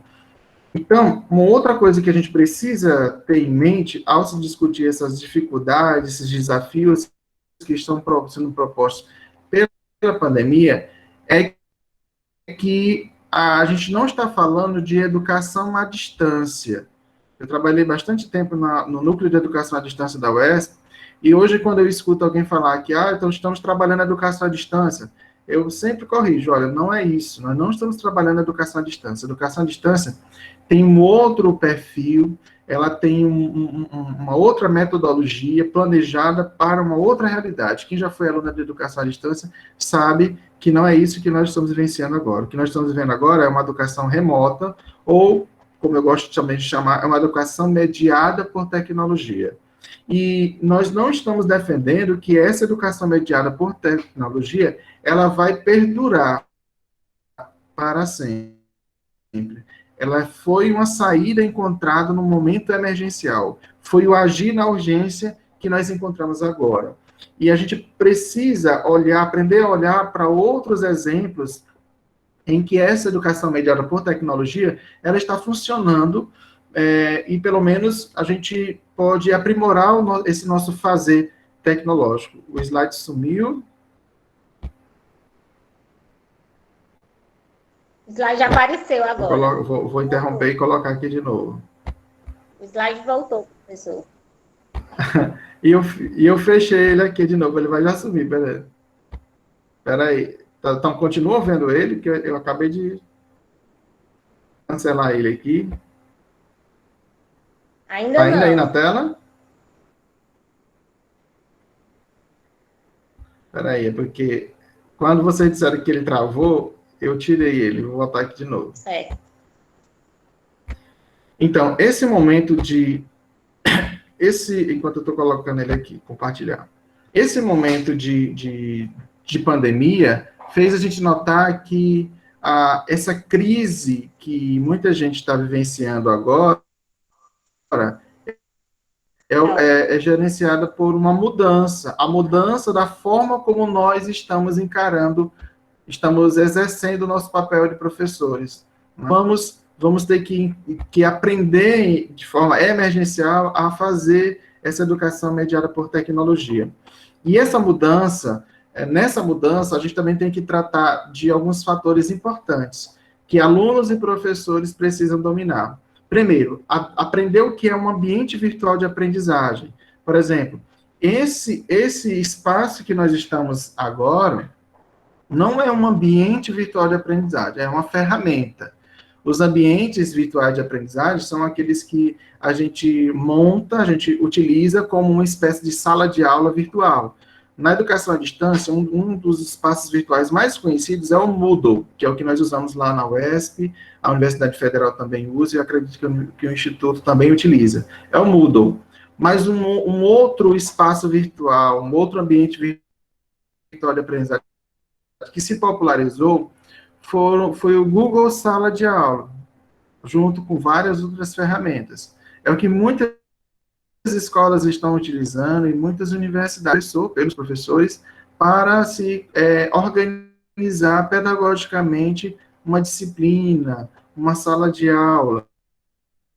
Então, os professores e alunos precisam saber como se comportar, como utilizar esses ambientes virtuais de aprendizagem. Outra coisa é preciso aprender quais são as... Mas muito, né, caprichado, muito elaborado, até porque o professor está acabando de perder o medo, alguns estão perdendo o mal, qual a ferramenta é mais adequada para aquilo que ele quer ensinar. Então, eu vou mostrar aqui no final da minha fala alguns exemplos, claro que eu não vou dar uma aula sobre isso, mas vou citar alguns deles para que vocês possam... Professor, o slide sumiu Para que de novo. vocês possam... Oi? Não acredito. Pois, peraí, deixa eu passar ele aqui de novo. É porque ele está na outra tela. Ele voltou agora para vocês? Voltou? Voltou, tá normal. Voltou, né? Pronto, obrigado. Então, saber quais são as ferramentas digitais que são mais adequadas para aquilo que eu quero ensinar, para as habilidades que eu quero ensinar, e saber que nesses ambientes virtuais, assim como na educação à distância, e aqui está a semelhança, e por isso muitas vezes a confusão com a educação à distância, é preciso saber que há uma linguagem dialógica própria dessa educação mediada por tecnologia. É uma linguagem que substitui a presença física do professor por um período, né, emergencial, que é o nosso caso, da educação mediada por tecnologia, e que facilita a aprendizagem do aluno. É uma linguagem, como o nome diz, dialógica, é um diálogo do aprendizagem que o aluno está sendo apresentado para discussão, que é marcado linguisticamente dentro do texto, né, com uma linguagem facilitadora do conhecimento. Mas os desafios, eles vão além disso que eu coloquei. Por que o professor está trabalhando mais, como a professora Emanuela também estava colocando, né, o relato de alguns professores? Porque ele precisa aprender a produzir um material apropriado para esses ambientes. Um material que não é como o que ele já estava acostumado no livro didático, ou nos livros, né, acadêmicos. É um material que serve para aquela nova realidade. E o professor também precisa de uma formação em TICs, que são as tecnologias de informação e comunicação, que são as ferramentas que são utilizadas nesse ambiente virtual. Todas as dificuldades, os desafios. Precisa aprender a ter uma gestão de sua rotina, de estudos e a rotina doméstica. Porque o professor, ele não é só professor, ele é um professor que está dando aula, mas ele é das pesquisas, dos seus estudos, e o aluno também. O aluno, além de aluno, ele também tem muitos alunos, aqui no nosso caso do ensino superior, são alunos, mas também gerenciam sua rotina doméstica, rotina de trabalho, e tudo isso nos currículos das universidades, pensando nessa nova realidade, de situações em que o aluno possa vivenciar como gerenciar essa nova rotina, né, que não vai ser, a gente espera que não se prolongue por muito tempo, mas nós também sabemos que ela pode voltar a qualquer momento. Precisa aprender junto com os nossos alunos. E a escola também precisa passar por essa mudança, passa primeiro por uma mudança no currículo das universidades. Então, falando um pouco mais sobre as aulas mediadas por tecnologia, então, escola virtual de aprendizagem para o nosso aluno e de acordo com o nosso conhecimento também acerca desse ambiente virtual de aprendizagem.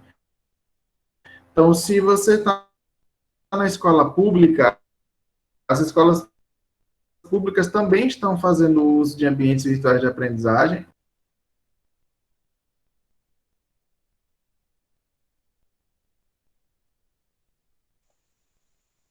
Oi? Gente, sexta-feira à noite, Pessoal, a conexão dele caiu de novo. Vamos aguardar mais um pouquinho aí. E eu estava aqui pensando que... Eu estava aqui pensando que era uma questão dos dados móveis, mas acho que a conexão em Oeiras mesmo está caindo também. A minha já caiu aqui 2 vezes, depois que ele estava apresentando. Inclusive, eu perdi os comentários aqui, mas acho que não tinha nenhuma pergunta não, né? Até agora. Não, tinha não. Certo. Então, vamos dar um tempinho, pessoal, esperar ver se o professor retorna. É como o professor Harrison falou ontem, né? O Piauí é o estado do Brasil que tem a menor quantidade de rede de fibra ótica, é um dos estados com mais precariedade em conexão de internet do país. Exatamente. E aí que eu me pergunto, até que ponto essa medida emergencial não é, de certo modo, excludente também, né? Até uma questão que eu já tinha pontuado aqui para perguntar para o professor. Deixa eu ver se ele entra, a professora Emanuela. Professor Franklin, entrou? Pronto, depois vamos passar para ele, que depois eu vou fazer essa pergunta para os dois. Professor Franklin, o microfone está desligado, professor. Pronto. Eu acho que eu não vou passar o slide. Tá me ouvindo, professor? Sim. Você está me ouvindo, Estou professor? ouvindo agora, professor.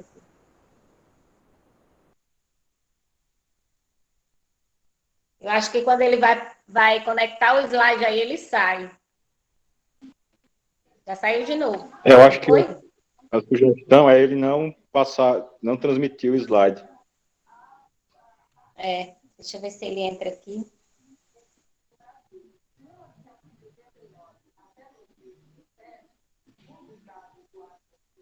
Verdade, professor Lucivano está dizendo aqui. Primeiro tem que haver inclusão digital e virtual, exatamente. Professor Franklin, eu acho que... Professor, está ouvindo?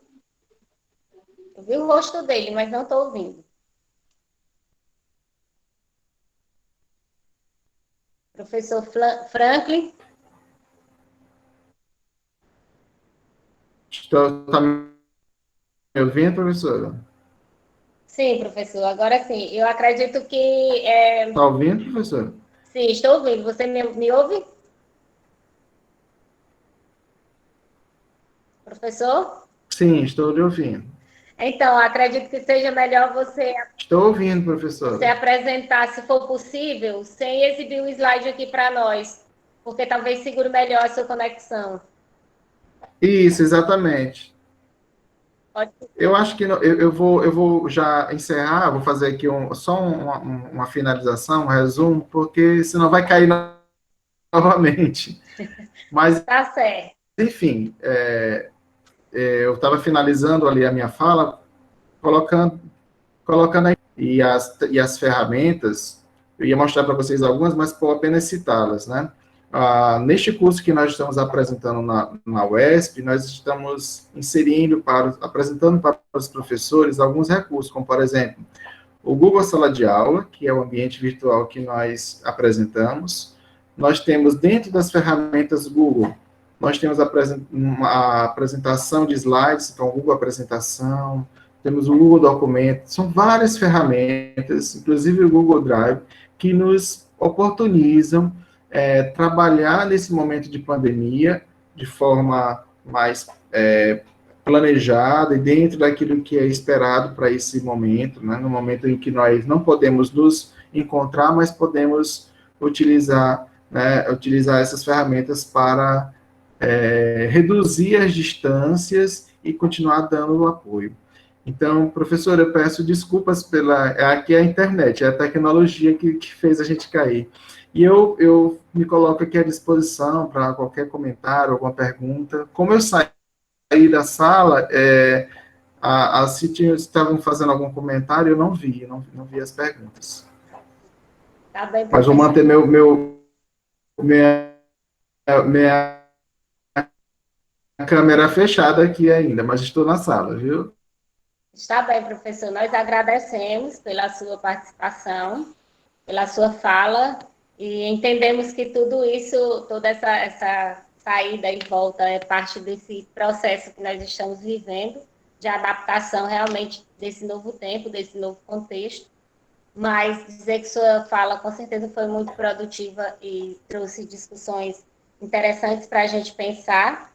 Uma delas, eu gostei muito da expressão quando você colocou educação mediada pela tecnologia e não EAD ou qualquer outra coisa do gênero. Eu gostei muito dessa colocação. E gostaria de fazer um comentário, enquanto o pessoal não se inscreve aqui, já deixando aberto, viu, gente? Quem quiser escrever pergunta ou comentário, vocês podem se inscrever no chat, que depois a gente passa a palavra. Isso. Mas, professor, uma questão que eu vou colocar para os dois, para você e para a professora Emanuela, se puder debater e discutir em cima disso. Era o que eu vinha colocando. A respeito de essa saída que é emergencial, como você pontuou, e todos os professores que passaram aqui no evento destacaram isso, da importância de a escola, vamos dizer, estar aberta para esse novo, mas ninguém defendendo que essa seja a forma de educação que passe a valer daqui para frente, para o futuro, né? Todos comungam desse mesmo pensamento até aqui. E, mesmo assim, eu vejo que, ainda que seja como uma saída emergencial, eu fico pensando naqueles que não têm acesso. Por exemplo, quando a gente pensou o congresso virtual, eu até partilhei essa minha angústia, porque é uma angústia enquanto professora, junto ao colegiado do curso de letras. Atualmente eu estou coordenadora do curso de letras e junto ao colegiado eu partilhei essa angústia de pensar assim, que a gente promove um evento como esse, com debates extremamente importantes e ricos para a formação acadêmica de todos, e pensar que nós temos um sem número de alunos que não têm acesso a esse material aqui, agora, no momento. Aí, claro, foi levantada uma alternativa, gravar para que os alunos possam ter acesso depois. Mesmo assim, eu ainda fico inquieta, porque eu sei que depois, quando tudo voltar, esses alunos também vão estar com o que vai ser proposto no tempo, no momento. Então, assim, quem de fato vai conseguir depois voltar para ver esse material? Mas, independente disso, pensando a escola mesmo, as salas de aulas da educação pública, da educação básica, como pensar essas novas estratégias e não ver nisso, de algum modo, também uma forma de, não sei, talvez promover a desigualdade em relação ao acesso à educação, à cultura, ao saber. A gente sabe que algumas pessoas têm acesso e outras pessoas não têm acesso. O professor Franklin tinha saído, mas eu vejo que ele já voltou, então eu vou só sintetizar a pergunta. Em relação a pensar o seguinte: como ver essas estratégias de educação mediada pela tecnologia nesse momento de urgência?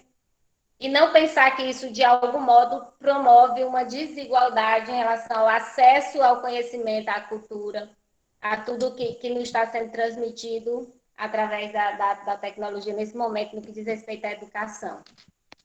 É uma questão para os dois comentários, eu sei que podem não ter respostas prontas, mas é uma inquietação realmente que eu trago para essa discussão.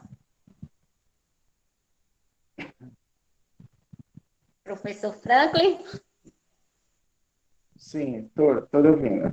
Então, eu vejo o seguinte, que nesse momento da inicial da pandemia, que a gente ainda está bem, por mais que a gente já esteja cansado de estar em casa, de estar de quarentena, e já passou dos 40, como a gente pensava que era só 40 dias, muita gente pensava, mas essa nova forma de ensinar, de se relacionar, por meio das tecnologias, elas, como eu disse na minha fala, elas revelaram o tamanho da desigualdade quando se fala, né, de acesso a esses meios de tecnologia e até mesmo ao ensino.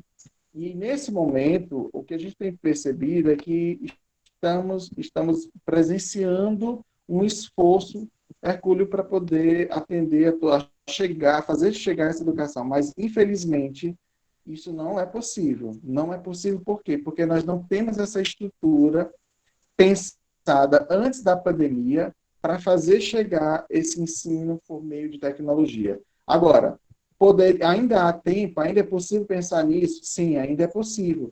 Como eu estava falando da experiência né, de anos anteriores à internet, com a televisão e com vários outros recursos, a gente tem relatos, né, e exemplos de pessoas que foram educadas utilizando outras tecnologias que não são as que nós conhecemos hoje. Então, dizer assim, não, não tem internet, na casa dele não tem internet. É por isso que ele não vai aprender? Não. Então, é preciso fazer um planejamento, é preciso que a gente... Era interessante que a gente tivesse esse planejamento partindo de cima, né? Fazendo toda a elaboração de como é que os professores devem agir em cada situação. Você tem uma ideia, na nossa área, nós temos um livro chamado sobre letramentos digitais, que ele dá não é uma receita, mas ele dá várias exemplos de como trabalhar uma determinada dinâmica de ensino de línguas com a tecnologia top de linha, ele divide em 3 exemplos, A, B e C. Aquela tecnologia A é aquela em que o professor tem um computador, o aluno tem um computador, os dois têm internet, então tem aquilo que é o ideal para se lidar nesse momento, né, em que a tecnologia ela agora é necessária. Tem o exemplo B, em que o professor só tem um computador por aluno, né? Aliás, um computador para a sala inteira, para ele exibir alguma pesquisa, alguma coisa, com a internet da escola só muito fraca. E tem aquele C, que é aquele que nem o deles tem nenhuma forma de tecnologia relacionada às TICs. E como fazer para ensinar o mesmo conteúdo nos 3 exemplos, né? Nesses 3 exemplos. Ele dá lá um modelo. Porque antes da internet, a gente já ensinava. Antes da internet, a gente já conseguia encontrar meios de ensinar esse aluno. Agora, essa desigualdade, infelizmente, que é o que a gente queria combater, ver acabar, ela não vai acabar assim tão fácil. É preciso verdade. um planejamento. É preciso ter feito um planejamento. E, nesse momento, nós, professores, fomos pegos de calças curtas. Porque não é de hoje que se fala que é preciso dominar a tecnologia. Estava lá nos PCNs há 20 anos, já está no BNCC, que já vem sendo estudado e proposto, e por Verdade. muito tempo a gente tem fugido da tecnologia. Não só o professor, mas a escola como um todo, né? E todos aqueles que pensam a educação já deveriam ter encontrado uma solução para a gente superar essas desigualdades. Agora, como você disse, eu não tenho uma resposta pronta, mas tenho muitas ideias assim sobre como a gente o professor poderia pensar, porque o professor é muito criativo. É verdade. Ele sempre encontra uma forma de fazer chegar lá no aluno. Claro que ele não tem que se esforçar sozinho, não é ele que vai salvar a pátria. Mas nós temos encontrado exemplos de professores heróis, né, nesse momento de pandemia. Como, por exemplo, aí, como eu coloquei, né, este grupo que está à frente na UESP de Oeiras tem se esforçado para fazer com que o aluno continue tendo contato com a universidade. E esse é um exemplo louvável. Mesmo que a gente tenha a internet caindo o tempo todo, mas a gente está se esforçando para manter esse contato com os nossos alunos. Por isso, eu parabenizo mais uma vez vocês. Obrigada. Professora Manuela, quer se manifestar?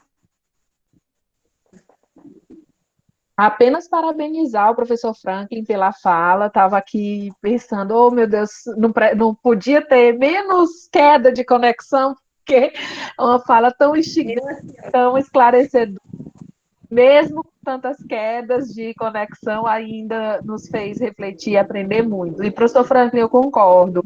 Há muito tempo, a gente, enquanto escola, flertando com a tecnologia, mas como tudo no Brasil, a gente age sempre na contingência, né? Você trouxe o professor Nova e é o que ele diz mesmo, é o agir na contingência, na urgência. Então, de novo, a gente está invertendo a ordem das coisas. Ao invés de a gente ter se preparado para viver algo assim, né? A gente não sabia que ia viver, mas, enfim, se preparar mais tecnologicamente para viver, a gente agora está aprendendo na dor, né? Aquela história, eu aprendi na dor, na dor. Então, a gente está na dor agora. Então, parabéns, professor Franklin, pela sua fala. Muito boa mesmo. Obrigado, professor. E é um prazer, tá? A gente não se encontrou os 3 pessoalmente, mas a tecnologia nos aproximou. Parabéns, professor. Exato. Mais alguém gostaria de perguntar para os professores? não aparecer ninguém para perguntar, eu vou colocar outra questão. Só mais alguém? Não, assim, professores, os dois, professor Franklin, professora Emanuela, já também agradecendo até para se caso cair, a gente já deixar aqui registrado o nosso agradecimento a ambos os professores em nome da comissão do evento. Depois o professor Arlon também com certeza vai entrar finalizando e agradecendo, mas aqui, como mediadora da mesa, também agradecer a professora Emanuela, o professor Franklin. Com certeza foi muito produtiva e valorosa a colocação de vocês, a temática ela é muito instigante, pensar a comunicação hoje e pensar também essa interação sócio-virtual é uma questão urgente a ser pensada e refletida, não temos respostas, mas precisamos elaborar bem as perguntas para a gente poder, quem sabe, alcançar essas respostas tão desejadas, né? Então, muito obrigada. Mas eu gostaria de fazer mais uma provocaçãozinha em relação a um ponto que também me inquieta, em relação a toda essa questão mesmo. Porque a comunicação, ela nos é necessária e vital até, né? Não podemos viver sem comunicação, sem interação. Então, hoje a gente pensa nessa situação de pandemia, a interação como desse modo virtual é como as ferramentas virtuais é o que nós temos para nos aproximar, como aqui nessa mesa, por exemplo, o meu contato com vocês dois foi através de uma das ferramentas da tecnologia, né? A gente usou o WhatsApp, por exemplo, e a gente pensa assim, o WhatsApp todos os alunos têm acesso, quando isso é uma inverdade ainda muito grande, porque eu mesma presencio aqui na nossa realidade. Muitos dos alunos que eu encontro na educação básica, por exemplo, na praça, hackeando a internet de restaurantes, hackeando a internet da igreja, hackeando a internet da escola. Então, hoje eu fico me perguntando, nesse momento onde as pessoas nem podem ir para a praça, nem na praça elas não estão, esses jovens, esses adolescentes, que a gente pensa, então, como é que eles estão interagindo? Então, vem essa questão, como é que está sendo essa interação? Será se, por outro lado, embora a internet ela é maravilhosa, necessária, e no momento é o recurso que nós temos para interagir, mas de algum modo também não está privatizando a interação, de algum modo provocando uma privatização das relações, porque o que acontece? Se a minha internet aqui cai, acabou, eu não posso mais me comunicar com vocês, vou ficar aqui só dentro da minha casa, enfim. E quem não está tendo acesso nenhum a essas possibilidades, né, esses recursos tecnológicos, esses instrumentais, que são muitos, não são poucos, são muitos. Então, é uma questão também que, se vocês puderem pontuar, dizer alguma coisa a respeito, essa questão da privatização da sociabilidade, de algum modo. É como se nós dependêssemos de ter dinheiro para nos comunicar nesse momento. Eu preciso ter meus dados móveis, eu preciso ter um Wi-Fi. E o aluno, o jovem, o estudante que não está tendo, como é que a gente pode pensar isso de algum modo?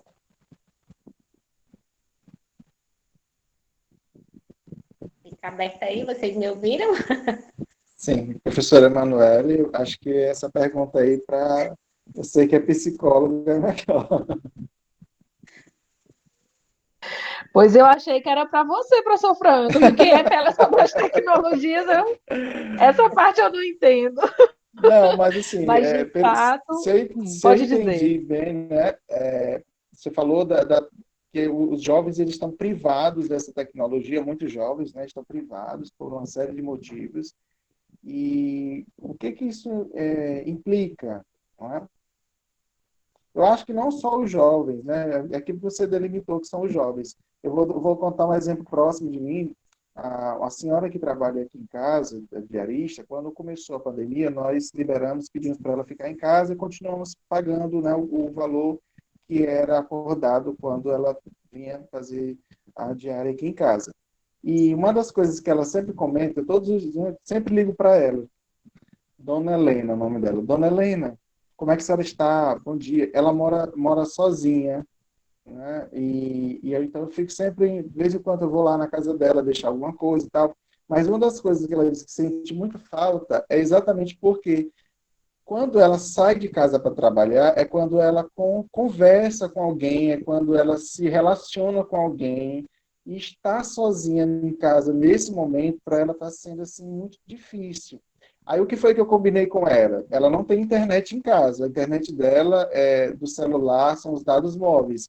Então eu coloco o crédito no celular dela, né? Eu ligo para ela, aí mando mensagem todo dia, eu mando oração para ela, mando mensagens, mando áudio, ela manda de volta, agradecendo, porque assim, é uma pessoa que faz parte da minha família, é minha família, ela faz parte da minha família, ela não mora comigo quando na minha casa, mas ela viu minhas filhas desde que a minha primeira filha nasceu, então ela vem aqui para casa e a gente sempre trata ela assim, "Não, você é uma pessoa da nossa casa, da nossa família." E o que você falou dos jovens, eu vejo com ela, né, quem é mais próxima de mim. A falta que ela sente de se comunicar, e a única forma que ela tem de se comunicar agora é mandando uma mensagem do WhatsApp. Ela não faz chamada de vídeo, mas ela manda áudio para mim, para minha esposa, a gente manda de volta, liga, aí diz, olha, qualquer coisa que ela precisar, ligue que a gente vai bater aí na sua casa.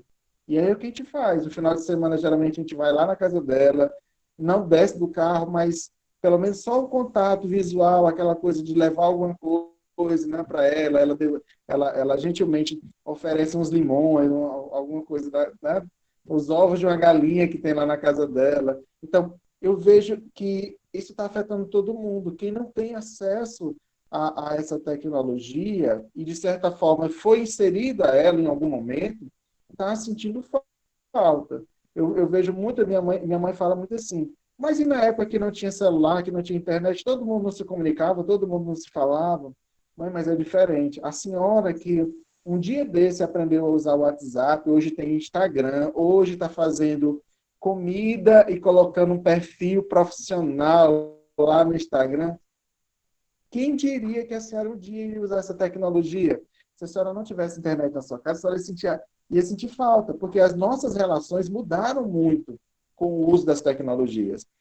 Para você ter uma ideia, professor, a gente mudou tanto a nossa forma de se relacionar que hoje há uma necessidade muito grande das pessoas de se exporem na internet, né? De, por exemplo, se faltar energia, aí você falou dos jovens. Eu me lembro muito disso na época de Semana Santa, Carnaval. Às vezes eu ia para um sítio bem afastado, porque para ir de Carnaval eu prefiro ficar isolado. Eu gosto de ficar, né, isolado no interior e tal. E meus amigos, também já pais de família, nós íamos, as famílias iam todas lá, nos reuníamos no sítio, e uma das coisas que a gente observava era a queixa dos adolescentes, porque lá no sítio não tinha internet de jeito nenhum. Nem dos dados móveis não funcionavam. E agora a gente vai fazer o que aqui no sítio? Vocês vão conversar, vocês vão brincar, vocês vão inventar. Vão tocar violão, vão cantar, vão fazer alguma coisa. Então, eu creio que realmente nesse momento de pandemia, em que muita gente está sem aquela rotina que foi criada com o uso da internet, tem muita gente sofrendo, porque foi arrancado um pedaço dele ali, um pedaço de uma rotina que ele já tinha. E isso causa mesmo um sofrimento. É por isso que eu falei da psicologia, professora Emanuele, porque eu acredito que essa questão emocional, que parece sim futilidade, banalidade, é séria. Tem muita gente que está sofrendo realmente porque ela tinha uma rotina, a pessoa tinha uma rotina. Se só tinha internet do ambiente de trabalho, mas estava ali o tempo todo ligado no Instagram, no TikTok, no Facebook, e de repente está isolado dentro de casa sem internet. Então tem gente que realmente fica bem afetado. Isso mesmo. E só para complementar, importante, essa semana eu estava participando de uma live no Instituto Federal do Pará e a gente falava exatamente disso. Nós estávamos vivendo, antes da pandemia, numa roda viva. Então, a gente sai de manhã, muitas vezes a gente saía de manhã, chegava 10 horas da noite e produz e não sei o quê. Então, é um apelo à produtividade e à pandemia, que é esse momento que eu estou chamando assim de um momento entre parênteses, né? A gente está assim, entre parênteses. Então, esse momento nos convoca a olhar para essas nossas entranhas, como diz o Drummond, né? O Drummond fala isso, tem um momento que a gente precisa olhar para aquilo que eu sou de fato. E muitas vezes, como a gente não tinha esse costume de olhar para essas entranhas, agora a gente causa estranhamento, né? Então, é um relato que eu escuto muito, especialmente dos pacientes. Eu estou trabalhando com plantão psicológico voluntário, que é uma atividade que a gente faz mesmo o acolhimento da pessoa que está num sofrimento psíquico intenso, e o que a gente mais escuta são as pessoas dizendo isso. O que eu faço, né? Quem sou eu? Eu me perdi em algum momento, ou eu dediquei a minha vida ao meu trabalho, dediquei minha vida ao meu marido, eu dediquei. E quem sou eu? Então, é a hora de você voltar, de a gente se voltar para as nossas individualidades, para quem eu sou de fato, né? De se colocar, um processo, o momento é de autoconhecimento, né? Então, muitas vezes esses jovens não tiveram ainda essa oportunidade de parar para olhar para dentro de si, né? E agora, com a falta de olhar a vida do outro, eu sou obrigada a olhar para a minha própria vida, né? E isso geralmente causa angústia. Como eu disse, é um processo de autoconhecimento mesmo, que muitas vezes causa angústia, mas é necessário. Então, a convocação que essa realidade nos faz vamos nos olhar mais, né? Identificar e entender aquilo que a gente sente, porque esse é o caminho pelo qual a gente pode seguir para sair disso mais fortalecidos e ressignificados. Muito bom, professores. Então, mais uma vez, eu agradeço. Obrigada pela participação. Realmente, acho que a palavra que fica do conjunto de tudo que nós ouvimos aqui é que realmente estamos num tempo de desafio e a comunicação é, sem dúvida, um dos grandes desafios desse novo tempo. A interação é, com certeza, também um desses grandes desafios e a gente pode, em outras palavras, dizer a tecnologia, a internet, ela nem é vilã e nem é mocinha nessa história, né? Na verdade, a internet é o recurso que nós temos, e aí, para encontrar as estratégias, nós vamos precisar da sensibilidade também de cada um, e cada um precisa também desenvolver essa sensibilidade para encontrar essas estratégias. Quando eu pontuei essa questão, é justamente por pensar isso, professor, como você colocou. Eu conheço alunos da universidade mesmo, que eu sei que eles tinham acesso à internet na universidade. E aí hoje eu fico me perguntando como está a situação.